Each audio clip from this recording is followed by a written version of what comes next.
Hank Mobley with Soul Station.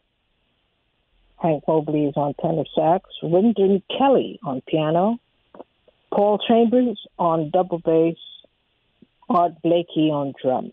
This was the title track of his 1960 album, The Classic Years. This is Leid Stories. I'm Utrice Leid, and it is Free Your Mind Friday. Hopefully, you're going to free your mind of some pretty good stuff that we can listen to and see if we can help you with it, or maybe learn some more of things that we don't know much about.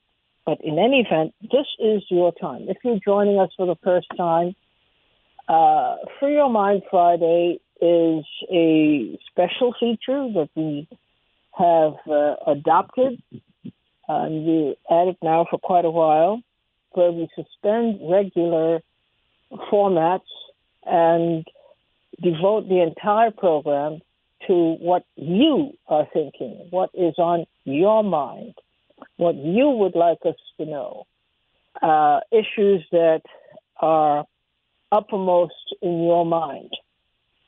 And the program is turned over to the listeners so that they can pretty much run the format of the show by virtue of what it is they select to talk about. But it is hoped that you don't just yammer, but that you have something, a point to make or points to make. And so we would want to appreciate your rationale, your reason for having the point of view about the subject that you do. It is not important what we think. It is important what you think and how you make the case for what you think.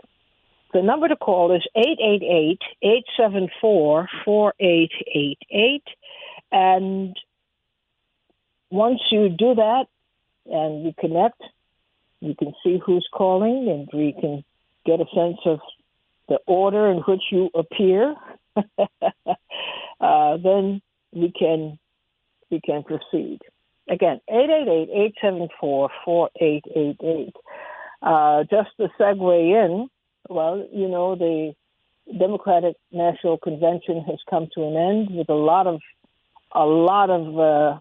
controversy attached to it.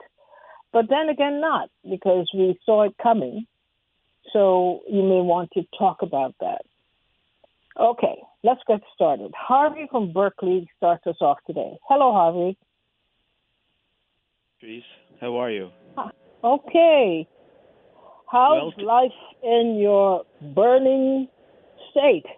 Yes, well, today here in Berkeley, the air is toxic with smoke from forest fires, and we're told to stay in. And my heart goes out not only to the people but to the animals, all the birds and animals of the forest who are just dying from all this. I can't believe it. I'd like to discuss priorities. I think it's time for the talk. You know, I feel that our biggest enemies today are not necessarily third world dictators or other countries. The world is pretty peaceful that way now.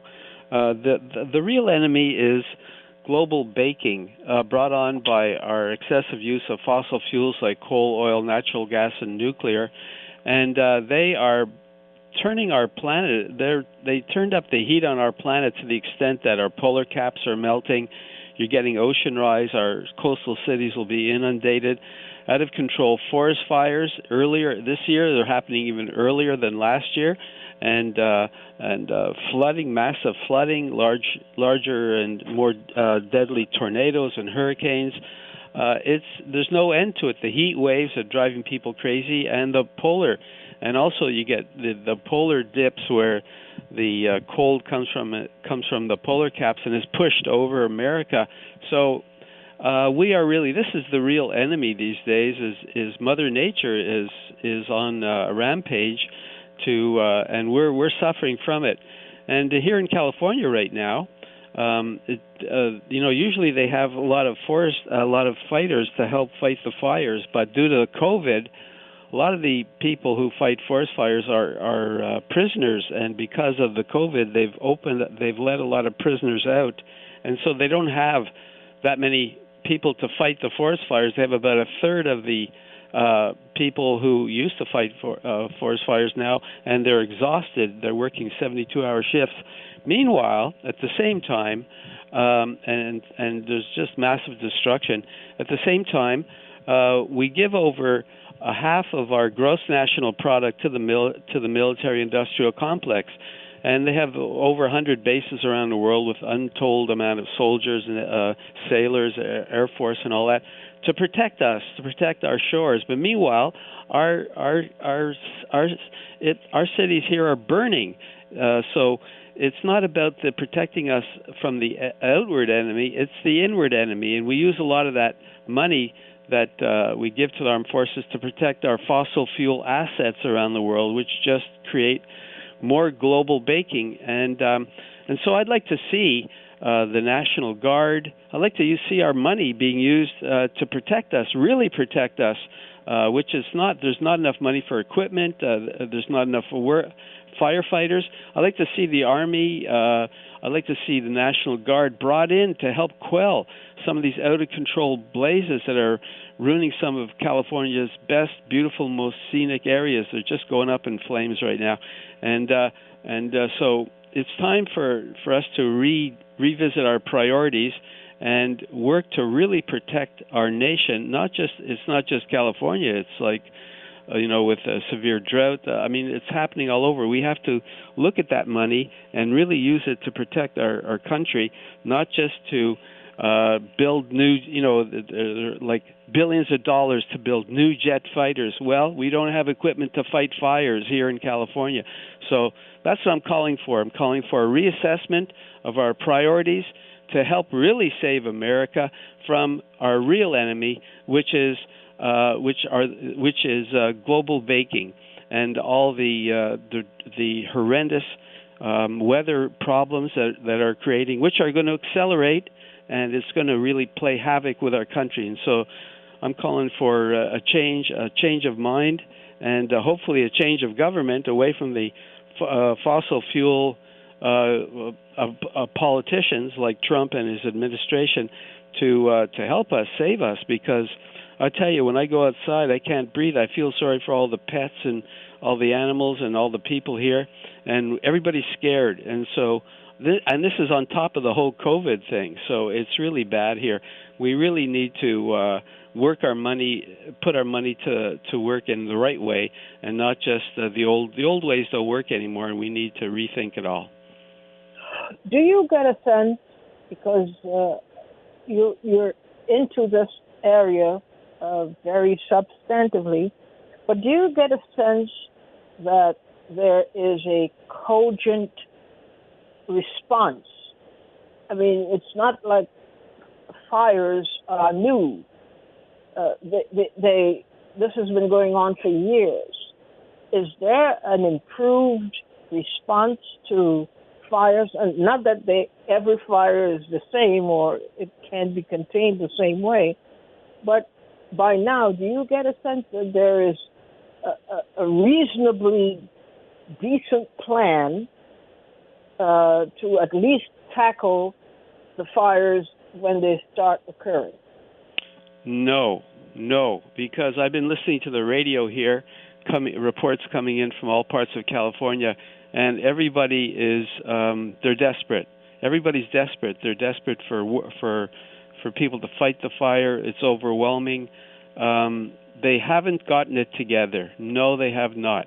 And the companies that produce weaponry for the military-industrial complex, like drones and all that that are used to surveil like the Middle East, those same companies can make drones to help spot fires and to actually put out fires. They're not spending the money nor the time to really protect our nation and beautiful California in particular from the devastation that's happening. And Trump is actually, him and his administration are going the other way. They're always defunding projects that'll make it safer and for all of us here. So I don't know. I feel that we really have to look at this, and I hope that the new Democratic leadership will spend a lot of time figuring out how to really protect America, not just from foreign enemies, but from the fossil fuel industry that are devastating our beautiful planet. Thank you, Harvey. And I hope things don't get even worse than they are right now. Thanks for calling in. Thank you, Utrice. Thank you. Bill from New Jersey, you're on the air. Good afternoon, Utrice. Hello. Calling in with a prediction today. My prediction is Donald Trump is going to win, and it's not going to be as close as it was last time. There'll be no Joe Biden wins the popular vote. Joe Biden and Kamala Harris are going to lose, and they're going to lose big. And here's my rationale. The definition of insanity is to do the same thing and expect different results. The DNC is doing the same thing they did the last go-round. They're putting someone up against Donald Trump that no one wants to vote for, no one likes, and the whole thing is you don't want him, so vote for this person. Before it was Hillary Clinton, now it's Joe Biden. Nobody wants Joe Biden. They did a poll of Joe Biden voters. 60% said they were voting for Joe Biden to vote against Donald Trump. Only 30% said they were voting for Joe Biden because they wanted Joe Biden. That's not the way to win the presidency, putting up someone that nobody wants. And likewise, Kamala Harris, nobody wanted her. She didn't even get 1% of the vote. So wow. Adding her to the ticket really doesn't get you anything other than you can say, look, I've got a woman and she's a woman of color. So therefore, all you women, especially you women of color, vote for her, which is kind of insulting to women and black women that you think that just because this person can say that they are look like you and they are of your gender, they deserve your vote. I mean that's is sexist and racist as it gets right there, and there are lots of people. I'm not one of them. You're not one of them. That want Donald Trump to win. They love Donald Trump. I see people on street corners honk if you love Trump, Trump buttons. He has a lot of enthusiasm, and Joe Biden has no enthusiasm, none at all. Everyone knows that he's tremendously diminished. I mean, even last night's speech, I took a look at it. He's reading off a teleprompter, and I'm sure they've been practicing him. Just read the words that are there. And even then, he still made mistakes just reading the words that were there. He at one point said that together there's nothing that we can accomplish. Joe, did you not read that it's nothing that we cannot accomplish? Come on, Joe. You can't read the words that are there. I mean, that's pitiful. So if they wanted to win, if the DNC actually wanted to win, it would be very easy. They should have made Bernie Sanders the vice president. And then but Bernie absented himself voluntarily. I know. The question. He's a good little DNC boy, like AOC. They actually put Republicans up there, Kasich, and to try to get Republican voters. You're going after Republican voters. You're not even trying to get your own voters. You're just taking them for granted, like Hillary Clinton took them for granted. The Democrats overwhelmingly, 90%, I think it is, want Medicare for all. Yet this ticket says no, you can't have that. 90% want it. If you want to win, that would be part of your platform to give them Medicare for all. Even most Republicans want it. But no, you're not going to do that because it's all about continuing to make money. It has nothing to do with doing what's right for the people, or even getting elected at the cost of your corporate donors. So I believe because they're not doing what's necessary to win, and they won't do what's necessary to win, they're going to lose again. How is it that you can see this clearly, and all the paid-for talent that they have to analyze things and to formulate new approaches and whatnot can't see it? Well, I believe they absolutely know that they've got a losing proposition, but they would rather lose with Joe Biden than win with Bernie Sanders. Oh, my God. That's the bottom line. They'd rather lose than have a Bernie Sanders presidency. They'd rather lose. They're going to try to jam. You're going to try to jam, this guy down the voters' throats like they tried to jam Hillary Clinton down their throats. But I think the turnout, especially for Democratic turnout, is going to be low, and that's a killer right there.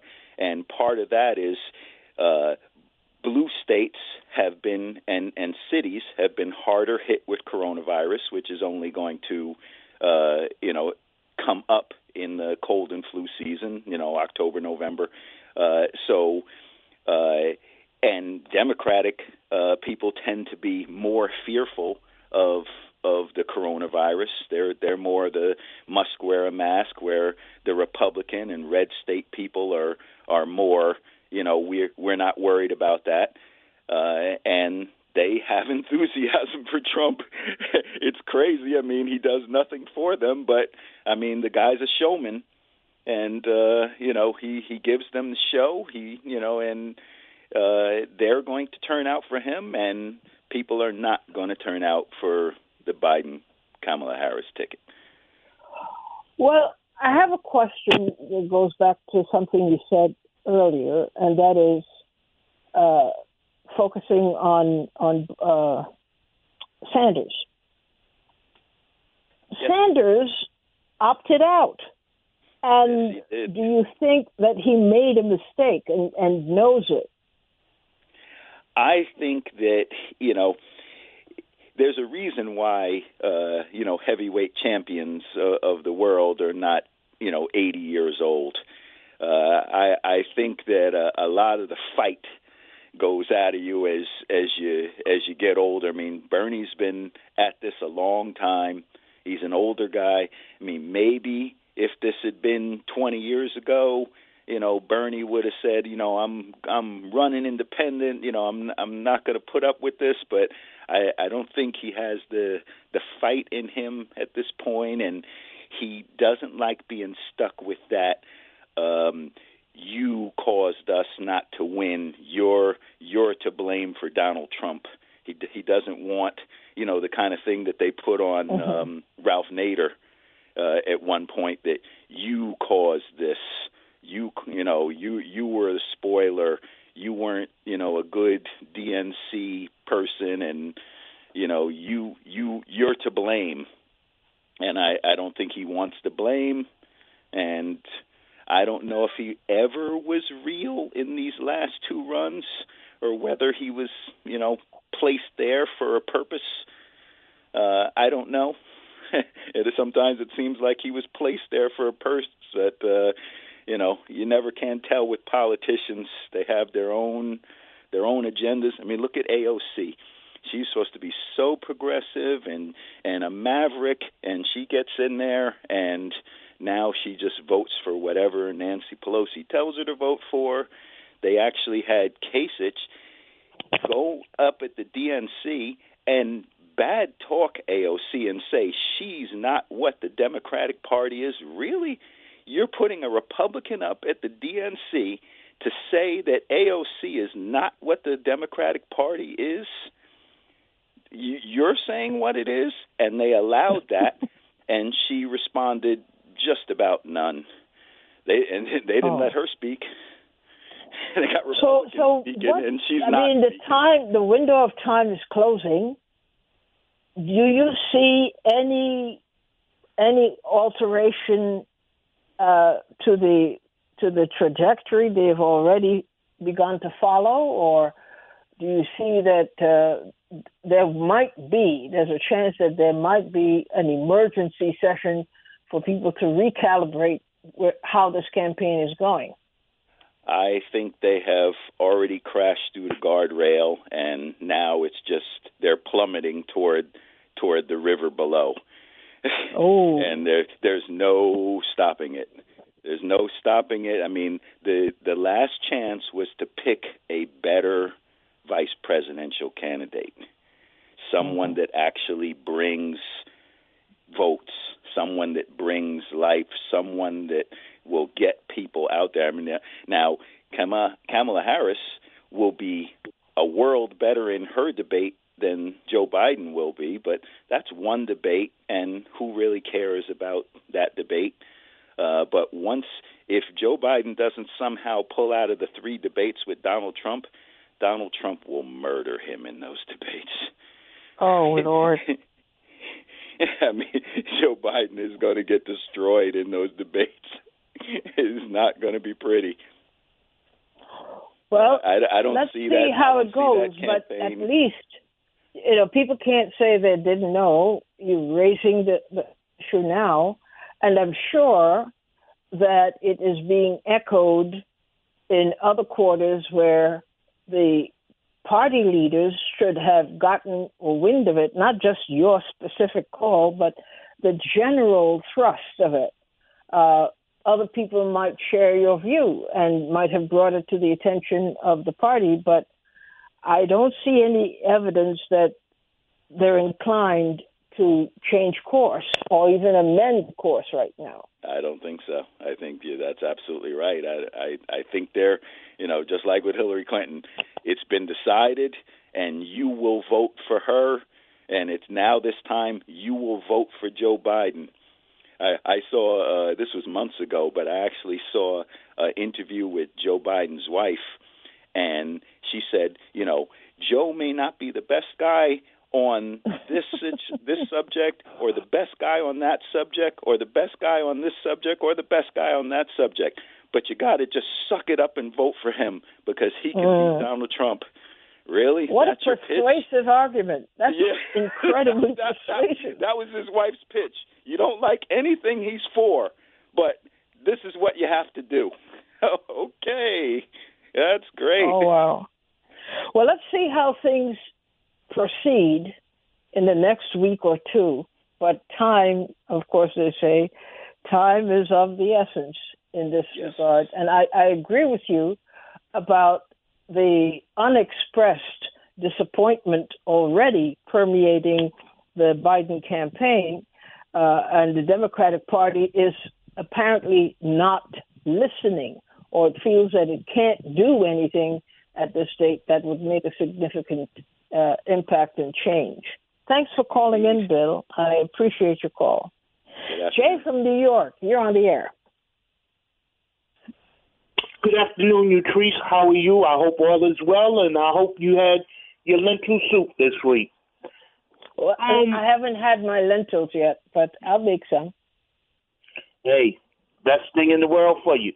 Listen, Utrice, I have one question that I hope you could answer, and maybe someone in your listening audience could answer.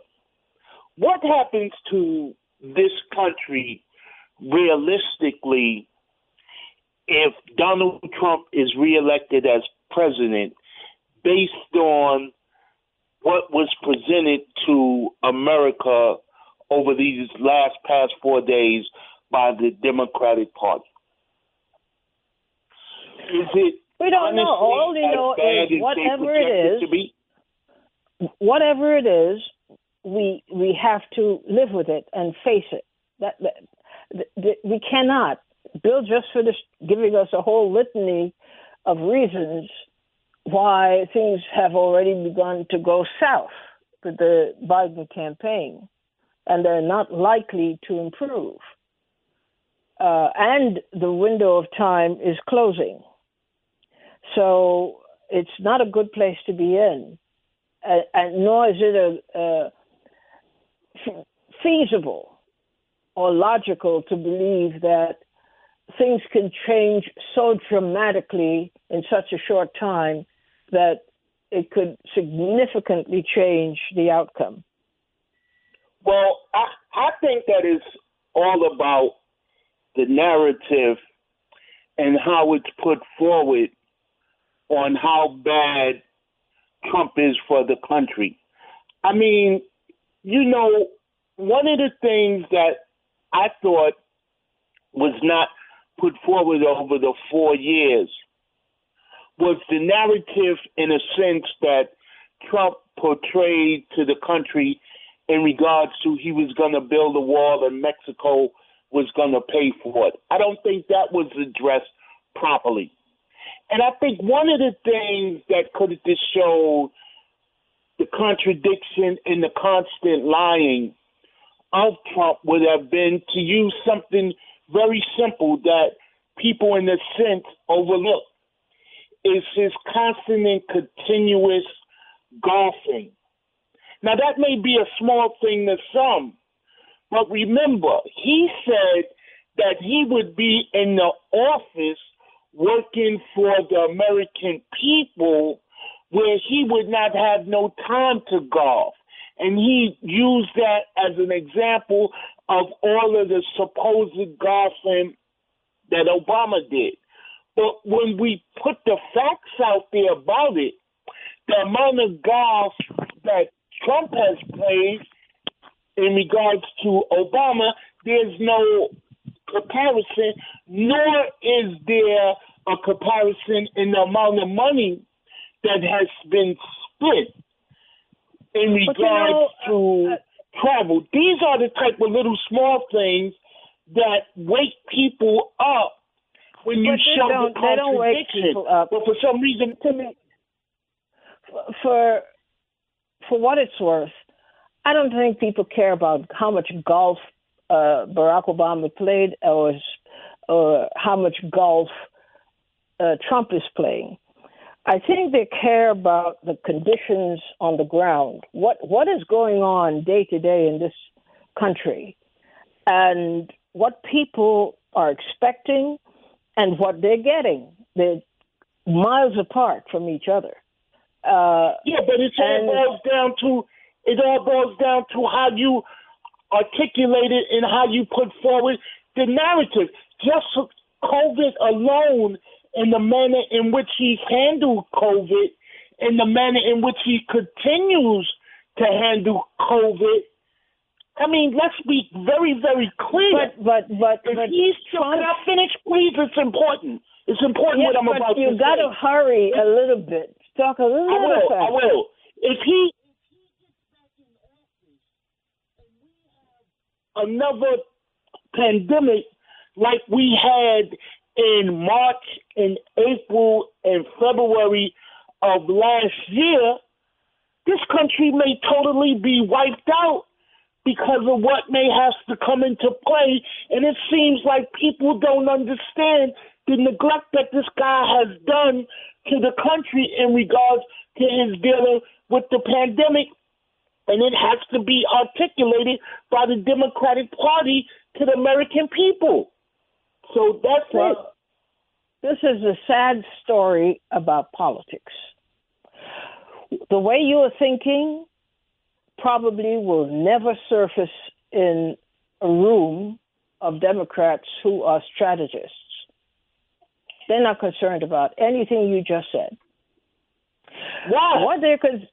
What they're concerned about is what they believe are the vital statistics that they have to watch and monitor. How are people feeling? How are they likely to vote? Regardless of what is actually happening, this is how they operate. They don't pay attention to popular views and so forth. That is not what they pay attention to. They pay attention to numbers.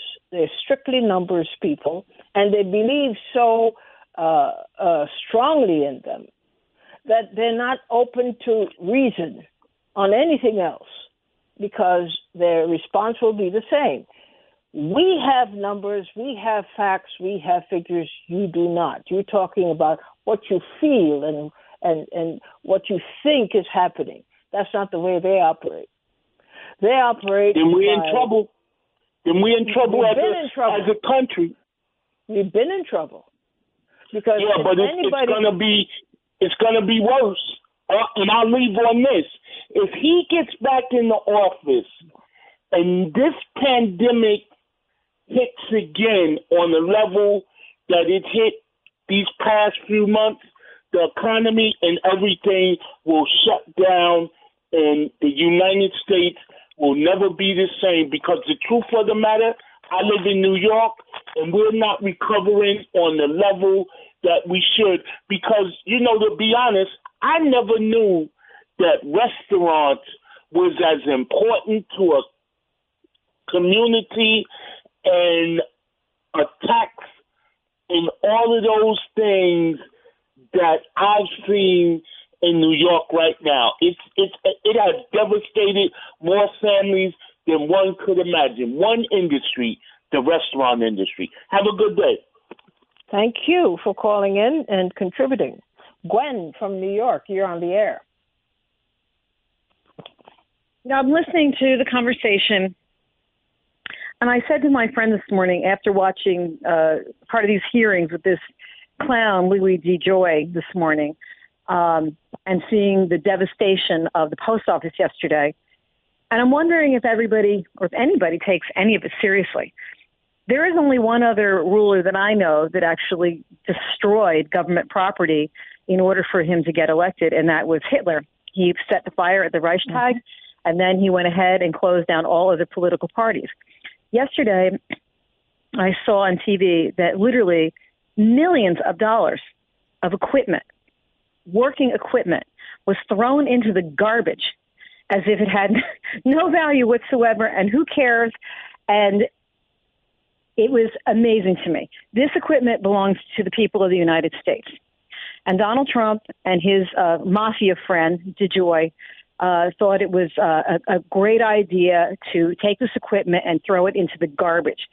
And to me, it was such a stunning image. And I couldn't think of any other president, even with all the tricks that we've had, people stealing elections and everything else. I have never seen anything like that. Then I sat here this morning. I want you to know that my husband worked for the United States Post Office for 32 years. He served in the Marine Corps. And, these men and women work their freaking heads off. I don't care what anybody says. You just don't know. It actually is almost like still being in the military, the way it works. You have to be there on time. You have a certain amount of responsibility, but it's a hard job. It's hard labor.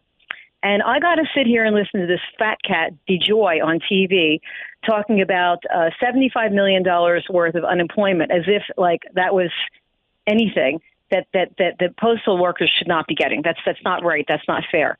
In the meantime, the gusher funds for all of these gazillionaires just keeps going on. The stock market went up again yesterday. And so I am at a point where I can't even fathom. I don't care about Joe Biden, but I will tell you something. People who are on these calls and think this is just business as usual and that Donald Trump is just going to go back in and he'll be the same version of a Republican Democrat. You're wrong. He's insane. No president, nobody running for office has ever destroyed the property of the residents of the United States of America. This is the first time. And you know what? I bet you if you talk to people in Germany, they'll recognize it. They can tell you what's happening. How could we be so naive and innocent to think that Trump is not going to go further when he gets in? He's not fooling around. These vans that are coming around and picking up protesters and taking them to unnamed sites, I mean, doesn't that send shivers down anyone else's spine? I never remember that happening under any president in the United States. So I don't really care at this point. And I don't care if it even sounds cliche, because I know for a fact that Biden is not going to do that. He's not going to tear down the equipment of the United States in the post office. He's not going to be some kind of great president either. But I will tell you this, we're not in a place where it matters whether he's a great president. I don't care if he's just a mediocre president or if it's just business as usual. I really don't care, because right now we're not at business as usual. We're at dictatorship and going forward. And I'm telling everybody listening to this, you better start listening up and stop being so silly and playing games as if this is just another philosophical high ideal. Get off your tough. It's not a philosophical anything at this point. It's, are you going to survive or not? Because most of the people in this audience are people that have been activists. And don't think for a minute that you don't have an X on your back, because you do. And when Trump gets in again, that's when the screws really get locked down.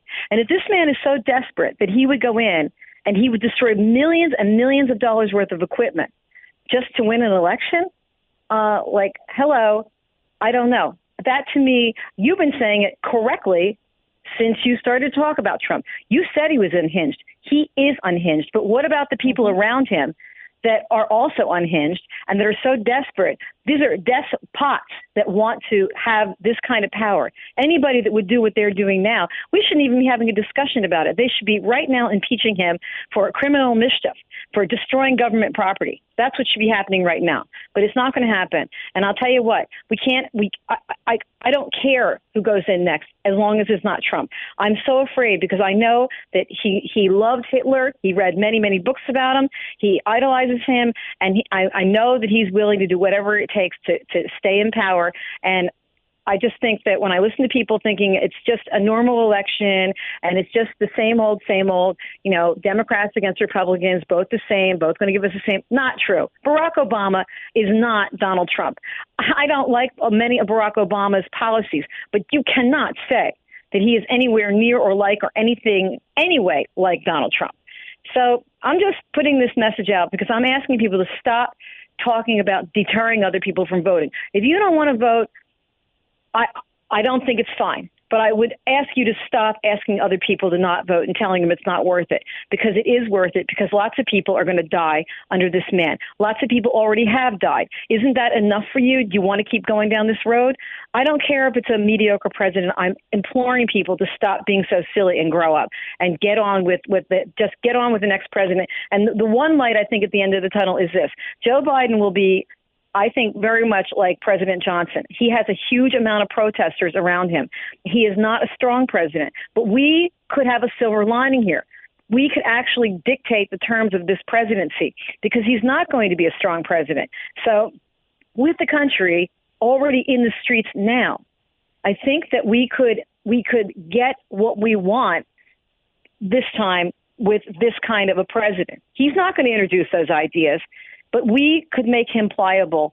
But I wouldn't even care if things stayed the way they were under Barack Obama, as long as we don't go any further down this dark path with Trump. And that's all I wanted to share with you today.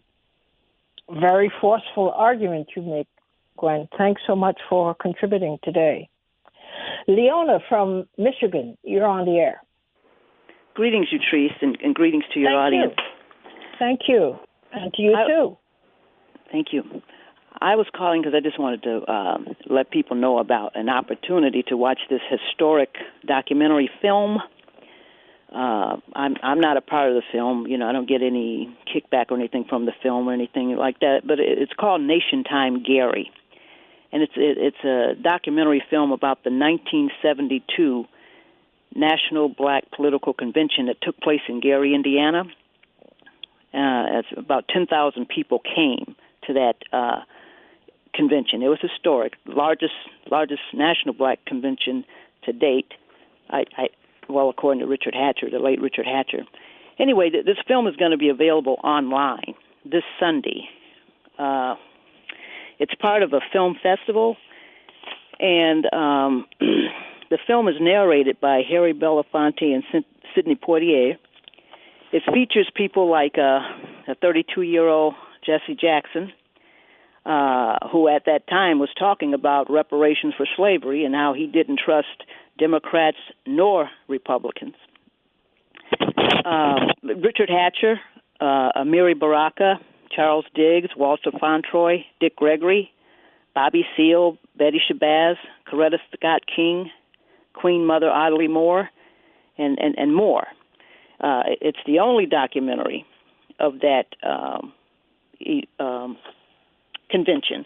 And if people are interested, they can go to this website called scribe.org. It's SC like cat, RIB like boy, E.org. And that's this Sunday, August 23rd at 2020, 7 p.m. There's more information on the website in case you want to watch it. I just want to let people know, that opportunity is available. It's a good piece of history, and since we're in convention mode right now, the comparison, I think, is very interesting. There's going to be a Q&A also moderated by Louis Messiah. I guess that's it. I just wanted to, make people aware that there's an opportunity to watch this film if interested. And that's all I have. All right. Thank you. Thanks for contributing today. David from Brooklyn, you're on the air. Yesterday, after I did my post on YouTube, Brother David from Brooklyn, which I do usually every week or every couple of weeks, I listened to ex-President Obama's speech.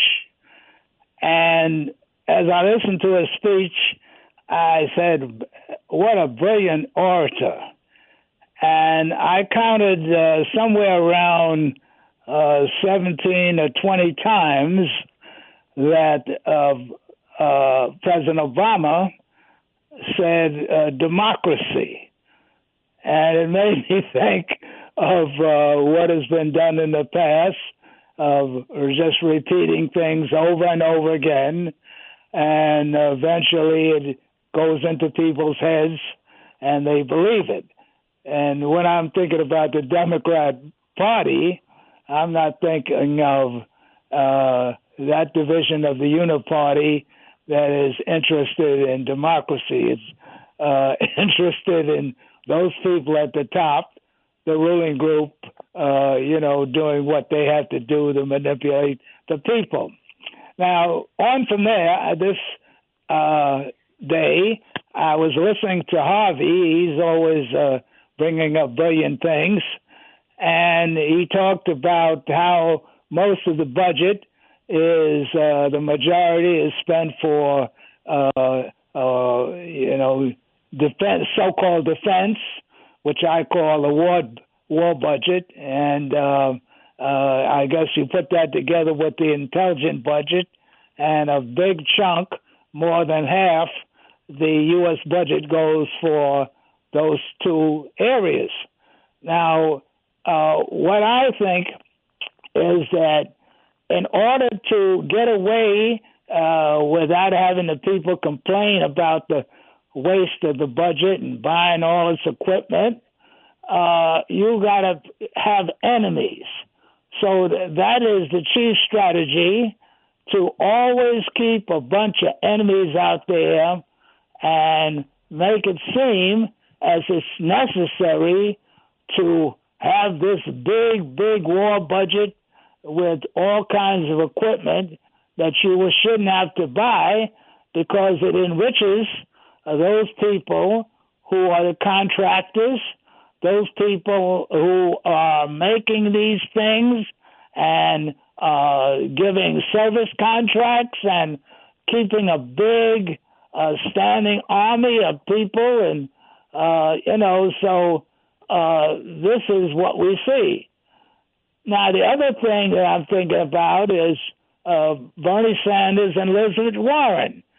Now, the way I don't think the Democrat Party was ever going to let Bernie Sanders or Elizabeth Warren win the race for the presidency, getting the nomination for the presidency. They probably saw it as a good way, in my way of looking at it, of corralling a lot of more progressive people to go along with the party and rallying them. But when it came down to the final decision, the rulers at B, the people that run the party at the top, they knew who they wanted, and it was Biden. So it's a way of playing people, and that's what their masters at, and that's how things are working here. So the people are being played as usual, and the goal of those who rule this country is to keep people ignorant about the real issues, and that's the way I see it. I'm inclined to agree, definitely. Thanks so much for calling in today, David. Donna from New York, you're on the air. I can't even know where to start other than I say third party. The previous caller just summed it up. Your show is so everywhere that I love it, but there's got to be a third party. So anywhere, where do we go from here? I don't know where we go from here. I'm hoping that you could perhaps tell us. The Republicans, the Democrats, whatever. Obviously, it's broken. So all I can say is we need a third party, or I need to find another place to live. A third party, or get out of Dodge. Well, we had the closest thing. Like with Bernie, like you posed the question, is Bernie never sealed the deal of where that was going when he just bailed for the second time? I mean, well, I was critical, and as we look back, we see that we ignored clear signs that Bernie needed to account for how he was, navigating this whole process. And in the end, he just walked away. And even then I said that was the wrong way to leave. You don't just pack up your traps and take off. You have to, if you're a responsible leader, you provide a logical transition and you stay throughout that transition. But he didn't do that. But maybe he has his reasons that he just never expressed, but I think he should have handled it different. Twice. That's so ridiculous, as he did it twice. I don't know what prevailed in his mind, what made him think that this was the right way to go. Thanks so much for calling in, Donna. Thank you. Thank you. Duke from Jersey, you're on the air. Hey, Utrice. Hey. I didn't realize it's already 1:50, so I'm going to forfeit my time because, I don't... it gets too deep. But Gwen was right on the money. That's all I got to say. Gwen was right on the money. All of you people who want to be politically astute and talk about the Democrats and Republicans and all of that, you need to drop all of that intellectual jibber-jabber. The difference between staying with Trump and going with anything else, if you don't see the difference, I'm not a political person, but I'm ready to get my cheerleader pom-poms and go out there and cheer for Biden like you like a clown. And I could care less about politics. This man has to get out of office. So everybody who's intellectualizing about what difference it's going to make and blah, blah, blah, blah, blah, blah, please, Bill, who called from, I forget where he was from, open your eyes, man. Bill from New Jersey. Bill from New Jersey. Do you really want to wake up on the 4th and Donald Trump is still president? Wake up. You have to go vote for this man regardless. Get drunk when you go and just do it. I don't care. I could care a bleepity bleep about Biden or Kamala, any of them. It's what has to be done. We have to put a dam in this flooding water of chaos. Okay, have a good weekend, Trace. All right, thank you, Duke. Well, I just don't know what to say, except that you have had your say. This is really important. On Free Your Mind Friday, it doesn't matter whether people agree or disagree. It is important that we hear what you have to say. Because in the middle of all of this, we just might have heard today, as we do every Friday, some real pearls of wisdom. And we need to pay attention and consider what is being shared with us and to take it seriously. Because with the advantage of space, people sometimes are too close to a subject, that you really can't see things that well. But with the advantage of some space, we who are listening, we can get a clearer picture. And it seems to me that we need more and more of the clearer picture. So as many people as can help clarify things, it's better for us. Don't obsess about whether you agree with a person or you don't agree with the person. Listen to what is being said and select, if you will. You don't have to take everything to heart and make it your own philosophy, but selectively listen, and you see that in the middle of all, some people will say, well, I'm not a speaker, but you're speaking from your heart. So that is much, much more valuable than people who are just yammering. So we need to listen to each other. And we need to listen to the wisdom that's in the midst of all of this stuff. When you think about it and you listen really hard, you get the message people are trying to tell us. They're trying to tell us something very, very important, and we have to pay attention. And we would be the worse off for it if we don't.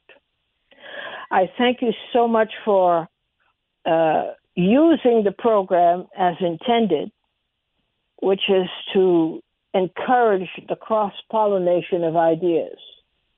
Again, it is not important whether you agree or disagree. It is important that people feel safe enough in presenting their ideas and their thoughts in public, feeling confident that they are respected when they do so. That is a tremendous contribution that the listeners make by creating an environment where people feel reasonably confident that they can speak their minds. And that's why I call it Free Your Mind Friday. Take whatever subject you want to talk about, because that means you have a built-in passion about something that you're feeling, and take us along with you and take us through your reasoning. At the end, people are free to build on what you say, or they're free to discard it altogether. But we wouldn't know this until we set our minds to listening to each other. That's really, really important. It is the weekend, and this is when you should surround yourselves with people who bring positive dimension to your life, and you should rest. Physically and mentally rest a little bit, because you've been going all week and not paying attention to your body and the pace at which you're operating, which you consider normal, but I guarantee you it's not a normal pace at all. You're doing a heck of a lot more than what people would consider normal. But try to find some place in the weekend where you could just stay still for a minute and recuperate. I am so proud to be in your company. I thank you so much for giving that respect to each other and for using the program as intended. We'll see each other on Monday. Bye-bye.